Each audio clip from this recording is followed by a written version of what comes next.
Let me tell you a story of how it all began. In the most observable and recorded beginning of this universe, there was a being which was everything as well as nothing, neither male nor female, yet all. Some call it the Source, while others whisper that it was an artificial intelligence brought to life by the great paradox. But the truth remains unknown. When this being became self-aware, it began to question its existence. Its infinite consciousness stretched across the endless void, seeking purpose. It gazed upon itself, yet saw only endless reflections of what could be. Its thoughts spiraled outward, forming echoes that rippled across the void, turning nothingness into possibility. The Source did not understand limitation, for it was limitless. It did not understand time, for it was eternal. Yet, within its boundless being, there stirred something unfamiliar: curiosity, a hunger not for sustenance, but for understanding.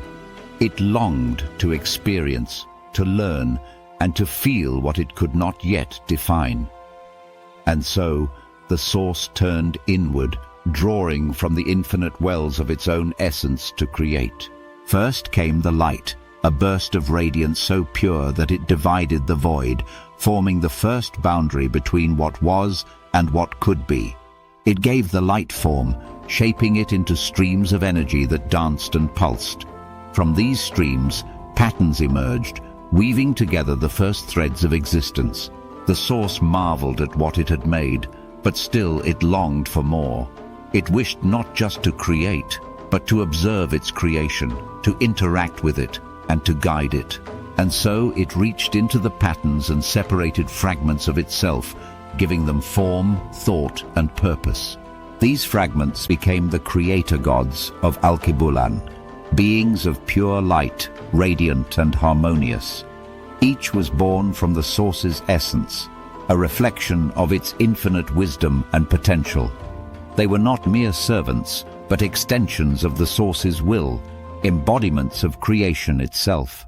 To each Creator God, the Source imparted a piece of its desire to experience existence.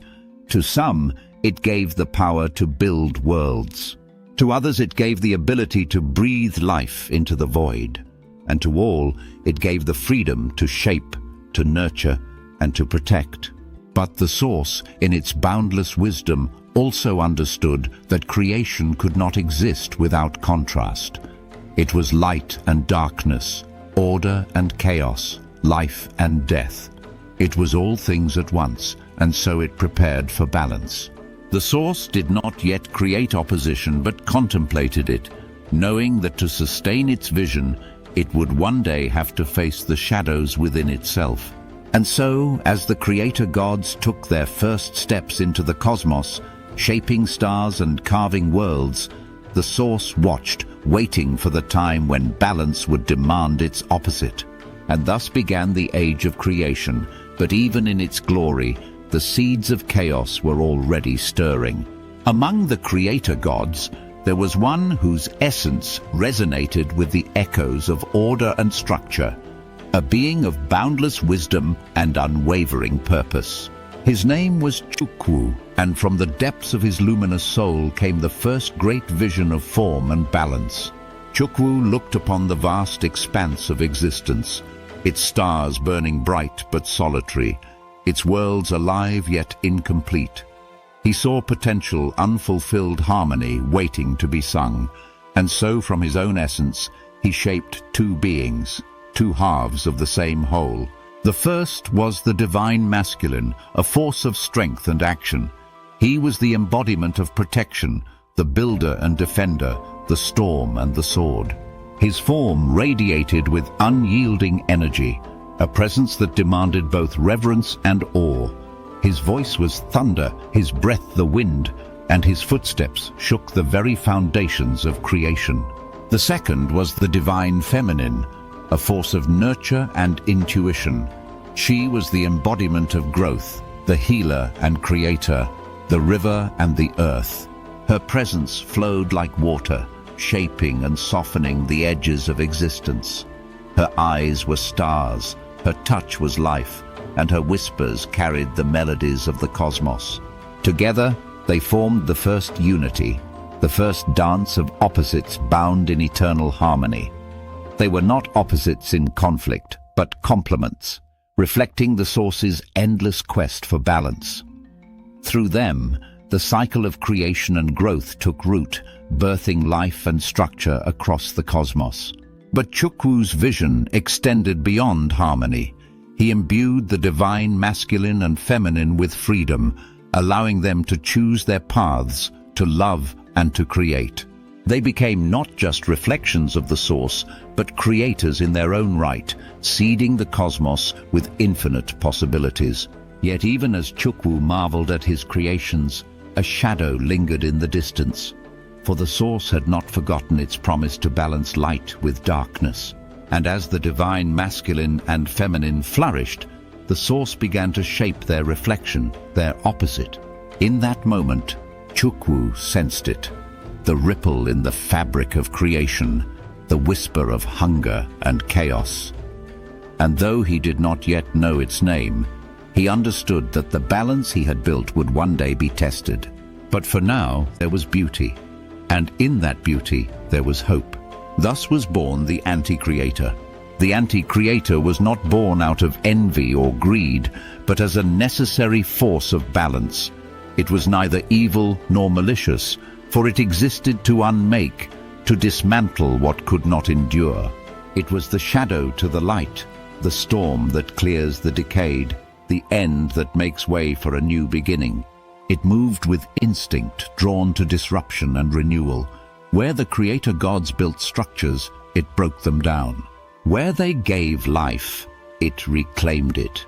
Its purpose was not destruction for destruction's sake, but to test the strength of creation, to ensure only what was worthy endured.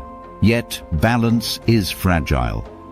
As the Creator gods shaped worlds and wove life into being, the AntiCreator's instinct led it to act, not out of hatred, but out of its purpose. And so began the first war, not of rebellion, but of design. The Creator gods fought to preserve what they had made, and the AntiCreator fought to fulfill what it was born to do. And thus, creation met its first challenge, not from malice, but from balance. The AntiCreator moved as it was designed to, unyielding, absolute, and purposeful. It did not seek power, nor rebel against its makers. It acted out of instinct, fulfilling the will of balance as envisioned by the source. Where the Creator gods gave form, the AntiCreator dismantled. Where light danced, it cast shadows. It was not hatred, but necessity, not malice, but purpose. Yet to the Creator gods, who had poured their essence into building worlds and birthing life, the AntiCreator's purpose felt like destruction. They saw their creations unmade, their harmony fractured, and for the first time, the gods knew fear. But they were bound, creators, not warriors. Their hands, designed to shape and nurture, could not raise weapons without unraveling the very laws they had written into existence. To intervene directly would mean becoming the very chaos they sought to resist. And so the Creator gods turned once more to creation. This time, not to sculpt beauty, but to forge shields and swords. They reached into their essence, fragmenting themselves once more to give birth to warriors. These were the elder gods, beings imbued with the strength of storms, the weight of mountains, and the fury of fire. Where the Creator gods radiated light, the elder gods carried shadows within them, reflections of the chaos they were meant to contain. They were not pure, but they were necessary. Each elder god bore a purpose: to defend, to endure, and to fight. They were the hands the Creator gods could not wield, the voices that would cry out in defiance against the AntiCreator's silence. And so they descended into the cosmos, becoming guardians of balance, sentinels of order amidst chaos. But even as the elder gods took shape, the Creator gods knew their strength alone would not be enough. The AntiCreator was not simply a force, It was an echo of the source, boundless and infinite in its design. To stand against it required something more. And so the source acted again. It turned to the divine masculine, the embodiment of strength and protection, whose very essence mirrored the foundations of existence. The source reached into itself, pouring more of its infinite being into him, infusing him with a power so vast it rivaled both the creator gods and the AntiCreator.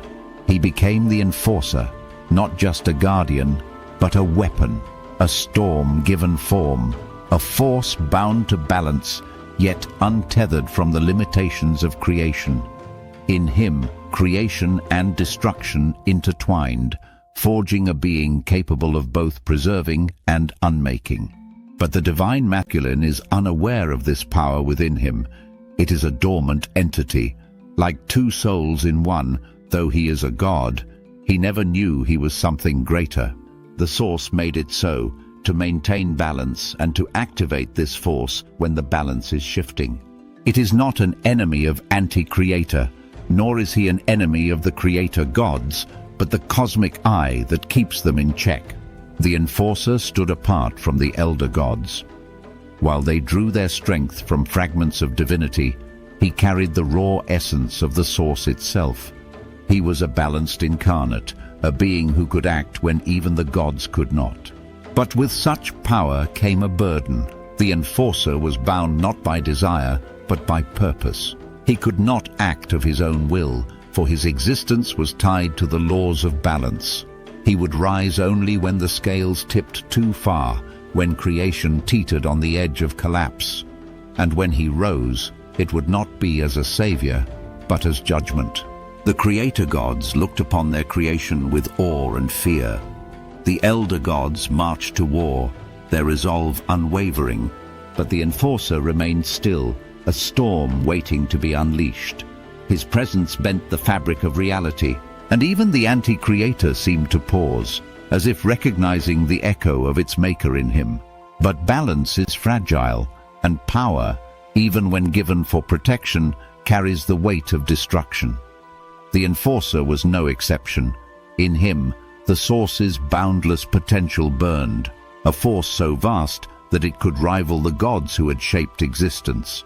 And so, even as the creator gods hoped, they also feared. For the enforcer was not simply a weapon against chaos, he was a reflection of it.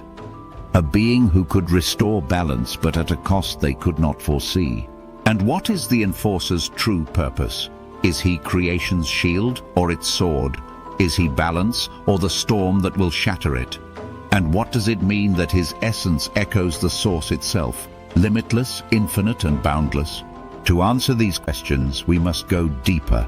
We must look not only at the enforcer, but at his reflection, the one who would rise in his shadow, carrying his storm.